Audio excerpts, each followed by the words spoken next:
பார்த்தீங்கன்னா தேவி channel. First பார்க்குறவங்க எல்லாரும் மறக்காம சப்ஸ்கிரைப் பண்ணுங்க. கீழே இருக்கிற பெல் ஐக்கானையும் ப்ரெஸ் பண்ணிடுங்க.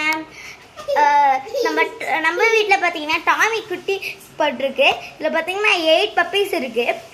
உங்களுக்கு இதில் பார்த்தீங்கன்னா 1 பாய் போட்டிருக்கு. இதில் வந்து மொத்தம் 5 எல்லாமே கேர்ள்ஸ் தான். அதனால சொல்லிட்டு நீங்கள் உங்களுக்கு பப்பீஸ் வேணும்னா நீங்கள் கீழே இருக்கிற கமெண்ட்டில் பார்த்தீங்கன்னா நாங்கள் கொடுத்துருக்கோம். இதில் பார்த்தீங்கன்னா நீங்கள் ஆர்டர் பண்ணிங்கன்னா வீட்டில் வந்து கொடுப்போம். உங்களோட அட்ரஸையும் மறக்காமல் போட்டுருந்துங்க. தேங்க்யூ. பாய் பாய்.